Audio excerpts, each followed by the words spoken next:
Hello दोस्तों, नमस्कार। स्वागत है आपका हमारे यूट्यूब चैनल देवभूमि स्टडी पॉइंट में। आप सभी कैसे हैं मित्रों? मैं उम्मीद करता हूं आप सभी भाई बंधु स्वस्थ होंगे और आप सभी की स्टडी दोस्तों काफ़ी ज़्यादा अच्छी चल रही होगी। तो साथियों, मैं आज आपके साथ डिस्कस करने वाला हूं करंट अफेयर 2024 के कुछ महत्वपूर्ण प्रश्नों को। जैसा कि दोस्तों आप सभी जानते हैं कि यूकेपीएससी का पैटर्न रहता है, वह दोस्तों अधिक से अधिक हमसे करंट के प्रश्नों को पूछता है। तो दोस्तों मैं आप लोगों के लिए लेकर के आ रखा हूँ ये कुछ महत्वपूर्ण 2024 के करंट के क्वेश्चंस को। आप लोगों ने दोस्तों क्या करना है, वीडियो के अंत तक बने रहना है। सभी क्वेश्चंस को दोस्तों आप लोगों ने अटेंड करना है। ये क्वेश्चन दोस्तों आपके एग्जाम ओरिएंटेड क्वेश्चंस हैं, तो आप लोगों ने दोस्तों इसको बिल्कुल भी मिस नहीं करना है। साथ ही साथ में दोस्तों अगर आप लोगों ने Hindi practice set, GS practice set या फिर दोस्तों उत्तराखंड के प्रैक्टिस सेट लगाने हैं, तो दोस्तों आप लोगों को उन सभी वीडियोस का लिंक मेरे डिस्क्रिप्शन बॉक्स में मिल जाएगा, या फिर दोस्तों आप लोग डायरेक्ट मेरे चैनल के प्लेलिस्ट में जाकर के आसानी से उन सभी वीडियोस को वहां से चेक कर सकते हैं। तो दोस्तों आप लोगों का ज़्यादा समय ना खराब करते हुए आज की वीडियो को प्रारंभ करते हैं। पहला प्रश्न हमारा, याओंडे डिक्लेरेशन का संबंध किससे है? अब दोस्तों याओंडे डिक्लेरेशन का संबंध इन चारों में से ही किससे है, आप लोगों ने बताना है। तो दोस्तों इसका बिल्कुल राइट आंसर हो जाएगा ऑप्शन बी, मलेरिया उन्मूलन से दोस्तों याओंडे डिक्लेरेशन का संबंध है। अब देखिए दोस्तों, ये जो याओंडे डिक्लेरेशन है क्यों ध्यान में रखना है आप लोगों ने, क्योंकि दोस्तों अभी कुछ समय पहले की हमारी परीक्षा में डकार घोषणा से प्रश्न बना हुआ था, जो कि दोस्तों बाहर के ही देशों के द्वारा किया गया था। ठीक है, डकार घोषणा दोस्तों जलवायु परिवर्तन से संबंधित थी, इससे हमें प्रश्न देखने के लिए मिल चुका है।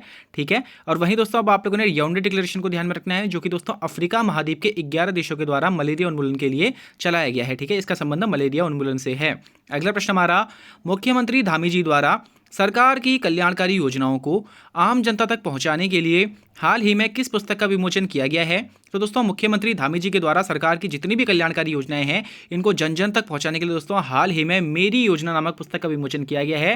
तो दोस्तों काफ़ी महत्वपूर्ण ये प्रश्न है, आपको इसको जरूर ध्यान में रखना चाहिए। अगला प्रश्न हमारा, चंद्रयान 3 के landing point Shiv Shakti point को हाल ही में किसके द्वारा मान्यता प्रदान करी गई है? जैसे कि दोस्तों आप सभी जानते हैं पिछले वर्ष दोस्तों अगस्त 2023 में हमारा चंद्रमा जो हमारा दोस्तों चंद्रयान 3 था, ये चंद्रमा के जो दोस्तों दक्षिणी ध्रुव है वहां पर पहुंचने वाला पहला देश हमारा देश भारत देश बना था। इसके बाद दोस्तों जिस जगह पे चंद्रयान 3 ने लैंड करा था उस पॉइंट को दोस्तों हम लोगों ने शिव शक्ति पॉइंट नाम दिया था। और अभी दोस्तों हाल ही में अंतर्राष्ट्रीय खगोलीय संघ के द्वारा भी इसको एक्सेप्ट करा गया है, विश्व के द्वारा भी दोस्तों हमारे शिव शक्ति पॉइंट को दोस्तों एक्सेप्ट किया गया है और अंतर्राष्ट्रीय खगोलीय संघ के द्वारा दोस्तों इसको मान्यता प्रदान करी गई है। बात करी जाए दोस्तों अंतर्राष्ट्रीय खगोलीय संघ यानी कि दोस्तों इंटरनेशनल एस्ट्रोनॉमिकल यूनियन की, तो इसकी स्थापना दोस्तों वर्ष 1919 में हुई थी और इसका मुख्यालय दोस्तों पेरिस फ्रांस में स्थित है। तो ऑप्शन सी इसका बिल्कुल करेक्ट आंसर हो जाएगा। अगला प्रश्न हमारा, भारत का पहला एआई स्कूल कहाँ स्थापित किया गया है? तो दोस्तों भारत का पहला आर्टिफिशियल इंटेलिजेंस पर आधारित स्कूल कहाँ स्थापित किया गया है, आप लोगों ने बताना है। तो दोस्तों इसका बिल्कुल राइट आंसर हो जाएगा ऑप्शन सी, तिरुवनंतपुरम केरल में दोस्तों भारत का पहला एआई स्कूल स्थापित किया गया है और इस स्कूल का नाम क्या है दोस्तों? तो शांतिगिरी विद्या भवन, आपने इसको ध्यान में रखना है। वहीं दोस्तों आपने ध्यान में रखना है कि भारत की पहली एआई टीचर आइरिस है। ठीक है, नाम क्या है दोस्तों इनका? आइरिस हमारी भारत की पहली एआई टीचर है, आप लोग दोस्तों सर्च कर सकते हैं इनको। वही दोस्तों आप लोगों ने ध्यान में रखना है कि ये केरल के केटीसीटी हायर सेकेंडरी स्कूल में काम करती हैं। अगला प्रश्न हमारा, हाल में चर्चा में रहा कच्छातीवु द्वीप भारत व किस देश के मध्य है? तो दोस्तों ये जो कच्छातीवु द्वीप है अभी हाल में दोस्तों हमारे न्यूज़पेपर्स में और वहीं दोस्तों न्यूज़ चैनल्स में हर जगह दोस्तों काफ़ी ज़्यादा ये ट्रेंड करता रहा है, तो इससे दोस्तों हमें प्रश्न देखने के लिए हमारे एग्जाम में बन सकता है। तो दोस्तों आपने ध्यान में रखना है कि जो कच्छातीवु द्वीप है भारत और श्रीलंका के मध्य में है। ठीक है, भारत में दोस्तों जो हमारा रामेश्वरम का एरिया पड़ता है तमिलनाडु में, वहाँ से दोस्तों लगभग 33 किलोमीटर की दूरी पर यह कच्छातीवु द्वीप स्थित है और यह दोस्तों श्रीलंका का भाग है। पहले दोस्तों यह हमारे भारत का भाग हुआ करता था, मगर दोस्तों इंदिरा गांधी जी के द्वारा वर्ष 1975 में इसे श्रीलंका को गिफ्ट कर दिया गया था। अगला प्रश्न हमारा, हाल ही में ताइवान में आए भूकंप की तीव्रता क्या थी? अभी दोस्तों कुछ समय पहले जब तुर्की सीरिया में हमें जब भूकंप देखने के लिए मिला था, तो उसका प्रश्न दोस्तों हमारे एग्जाम में इसी प्रकार से पूछा गया था कि वहाँ पर जो भूकंप आया था उसकी तीव्रता क्या थी। तो दोस्तों अभी हाल ही में ताइवान में काफ़ी ज़्यादा भूकंप ने प्रभावित कर रखा है ताइवान को, तो इसके बाद दोस्तों आपके लिए ये प्रश्न भी महत्वपूर्ण हो जाता है। तो आपने ध्यान में रखना है दोस्तों हाल ही में ताइवान में आए भूकंप की तीव्रता 7.4 थी, तो ऑप्शन सी इसका बिल्कुल करेक्ट आंसर हो जाएगा। अगला प्रश्न हमारा, अंतर्राष्ट्रीय भारोत्तोलन महासंघ यानी कि दोस्तों IWF विश्व कप 2024 में किसने ब्रॉन्ज मेडल जीता है? तो दोस्तों अंतर्राष्ट्रीय भारोत्तोलन महासंघ विश्व कप 2024 में बिंदिया रानी देवी के द्वारा दोस्तों विश्व कप 2024 में ब्रॉन्ज मेडल जीता गया है। वहीं दोस्तों अभी हम आप लोगों ने ध्यान रखना है कि अभी पेरिस में हमारे ओलंपिक 2024 में होने वाले हैं। इसमें दोस्तों हमारे ध्वजवाहक के रूप में शरद कमल को चुना गया है। और दोस्तों मीराबाई जो चानू है दोस्तों, यह एकमात्र हमारे वेट लिफ्टिंग की तरफ से हमारे लिए दोस्तों ओलंपिक में प्रतिभाग कर रही हैं। अगला प्रश्न हमारा, जलवायु परिवर्तन के विरुद्ध अधिकार को मौलिक अधिकार की श्रेणी में किस अनुच्छेद के तहत सुप्रीम कोर्ट द्वारा विस्तारित किया गया है?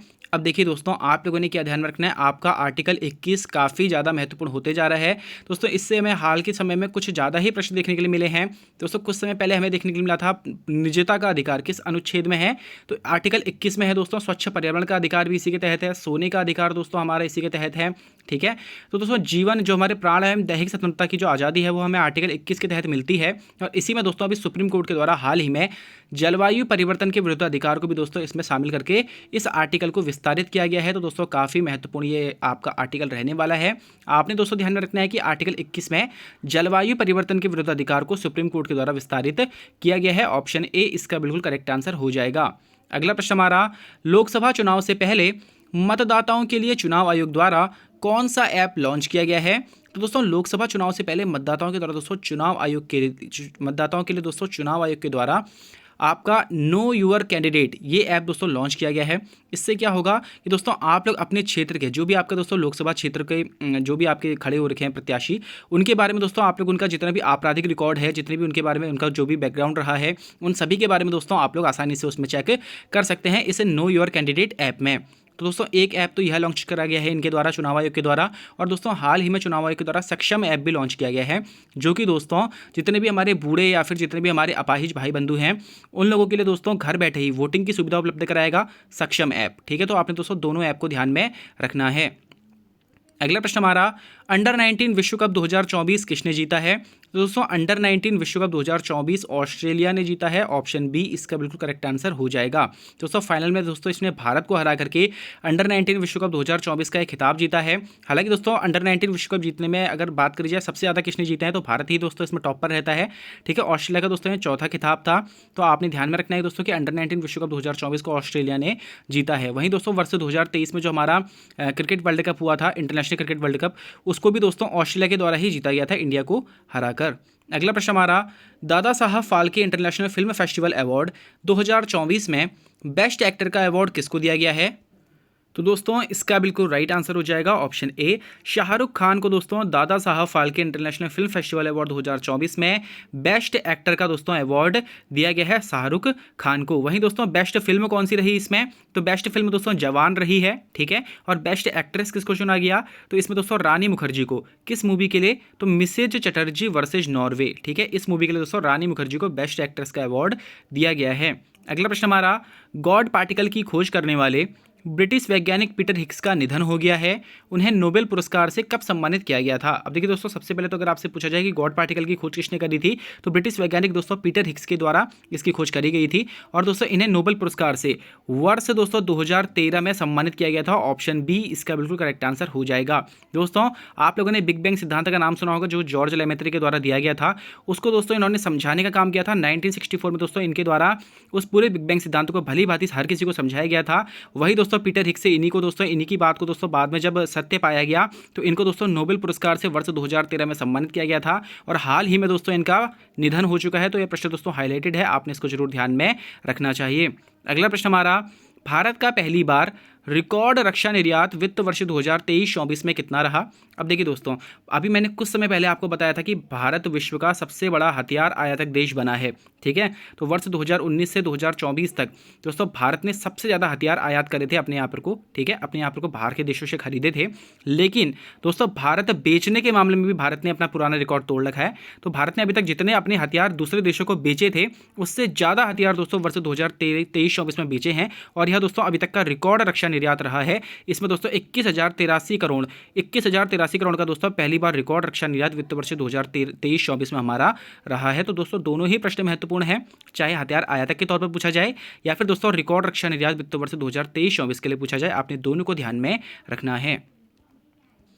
अगला प्रश्न दोस्तों हमारा, आईपीएल इतिहास का सबसे बड़ा स्कोर हाल ही में किस टीम के द्वारा बनाया गया है। अभी दोस्तों आप भी आईपीएल का सीजन चल रहा है और यहाँ से भी दोस्तों हमें प्रश्न देखने के लिए मिल सकते हैं। तो अभी दोस्तों क्या हो रखा है कि आईपीएल इतिहास का सबसे बड़ा स्कोर बना दिया है सनराइजर्स हैदराबाद ने। तो ऑप्शन ए इसका बिल्कुल करेक्ट आंसर हो जाएगा। दोस्तों रॉयल चैलेंजर्स बेंगलोर के खिलाफ सनराइजर्स हैदराबाद ने 287 रनों का दोस्तों सबसे विशाल स्कोर बनाया है आईपीएल के इतिहास का। तो आपने दोस्तों इसको जरूर ध्यान में रखना चाहिए। अगला प्रश्न हमारा, नीति आयोग की तर्ज पर उत्तराखंड में बनाए गए निकाय सेतु का पूर्ण रूप क्या है। अब देखिए दोस्तों, नीति आयोग की तर्ज पर उत्तराखंड में एक निकाय बनाया गया है, एक बॉडी बनाई गई है सेतु। इसका दोस्तों पूर्ण रूप क्या है आप लोगों ने बताना है, इसकी फुल फॉर्म क्या है।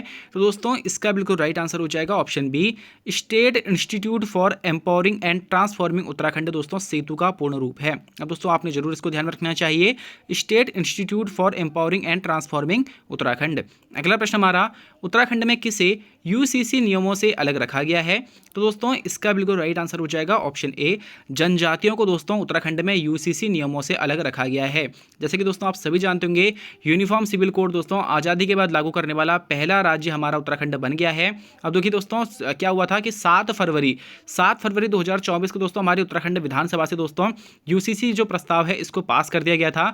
और हाल ही में दोस्तों 11 मार्च 2024 को राष्ट्रपति द्रौपदी मुर्मू ने दोस्तों इसको अपनी स्वीकृति दे दी है। अब दोस्तों इसके लिए कमेटी का गठन किया गया है जो कि इसके लिए दोस्तों मसौदा यानी कि इसके नियम वगैरह तैयार करेगी, ठीक है। और उसके बाद दोस्तों यूसीसी को हमारे उत्तराखंड में लागू कर दिया जाएगा। वैसे दोस्तों ये लागू हो चुका है, पास कर दिया गया है, बस दोस्तों इसकी रूपरेखा जैसे ही तैयार हो जाती है तो उसके बाद इसको उत्तराखंड में प्रभावी कर दिया जाएगा। और इससे दोस्तों जनजातियों को अलग रखा जाएगा। इसका कारण यह है दोस्तों कि इनकी जो है वो संस्कृति अलग है। अगर दोस्तों इनकी संस्कृतियों के ऊपर हम लोगों ने यूसीसी नियमों के द्वारा थोड़ा सा भी अगर छेड़छाड़ करा तो इनकी जो दोस्तों जनजाति होने की विशेषता है वह खत्म हो जाएगी, नष्ट हो जाएगी। तो इसलिए दोस्तों उत्तराखंड में जनजातियों को यूसीसी नियमों से अलग रखा गया है।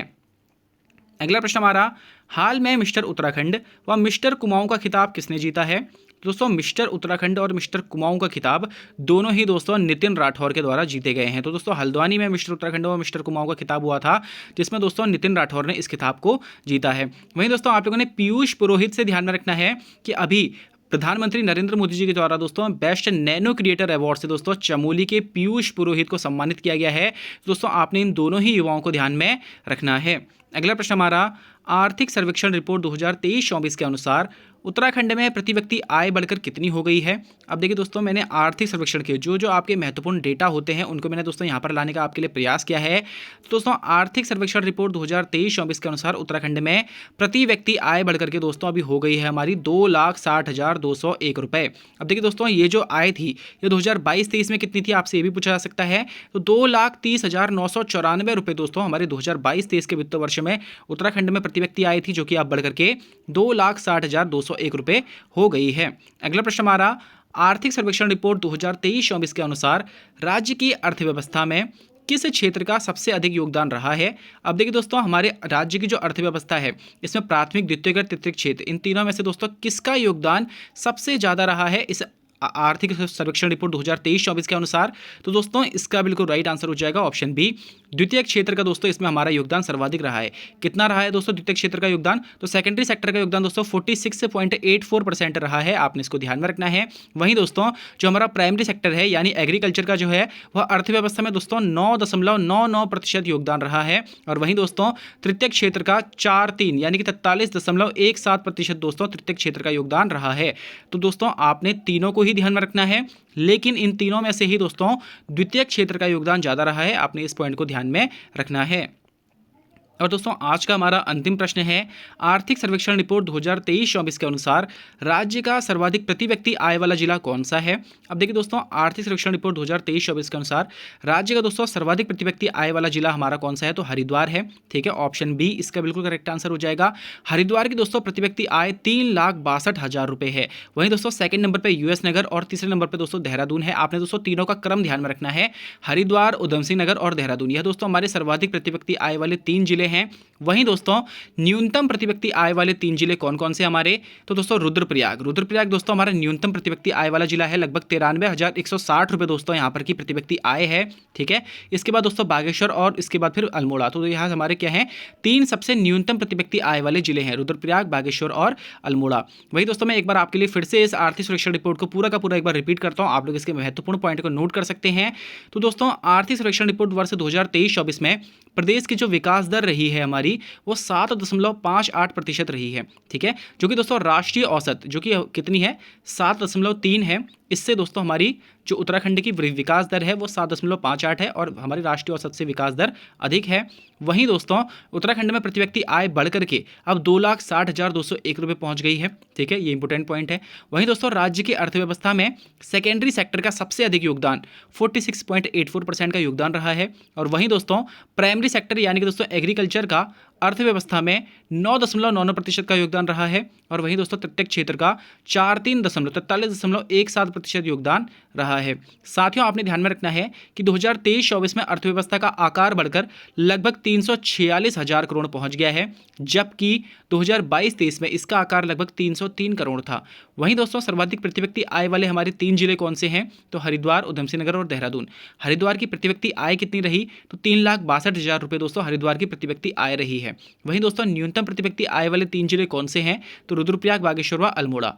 तो दोस्तों सबसे कम प्रति व्यक्ति आय वाला जिला कौन सा है, तो रुद्रप्रयाग है। कितनी रही है दोस्तों, तो 93,160 रुपये रुद्रप्रयाग की प्रति व्यक्ति आय रही है। दोस्तों मैं उम्मीद करता हूं आप लोगों को ये वीडियो पसंद आई होगी। वहीं दोस्तों आप लोग मुझे कमेंट बॉक्स में बता सकते हैं कि आप लोगों को हिंदी, उत्तराखंड या फिर जीएस में से किसके प्रैक्टिस सेट चाहिए, आप लोग मुझे कमेंट बॉक्स में बताइएगा। मैं आप लोगों के लिए दोस्तों अगली वीडियो उसी टॉपिक पर लेकर के आऊँगा। वहीं दोस्तों आप लोगों को आपके जितने भी आगामी एग्जाम्स होने वाले हैं दोस्तों 19 अप्रैल के बाद हमारी जब से हमारे दोस्तों उत्तराखंड में चुनाव संपन्न हो जाएंगे, इसके बाद से दोस्तों आपकी परीक्षाएं होनी प्रारंभ हो जाएंगी। ठीक है, और जल्द ही दोस्तों आप लोगों का एसआई का जहाँ तक है फिजिकल भी हो जाएगा। तो दोस्तों आप लोगों ने अपनी तैयारी को जारी रखना है। हिंदी की तैयारी दोस्तों आप लोगों ने भली भांति करनी है। 100 मार्क्स की दोस्तों आपकी हिंदी रहने वाली है। तो दोस्तों सभी पॉइंट्स को आप लोगों ने क्या करना है, इकट्ठा करना है अभी। तो जितने भी आपके जीएस है या फिर हिंदी है या फिर उत्तराखंड है, साथ ही साथ में दोस्तों मैथ और रीजनिंग, सभी चीज़ों के ऊपर दोस्तों आपने बराबर फोकस करना है। ठीक है, वहीं दोस्तों आप लोगों को मैं आपके आगामी एग्जाम्स के लिए हार्दिक बधाई, शुभकामनाएं देते हुए अपनी वाणी को दोस्तों विराम देता हूँ।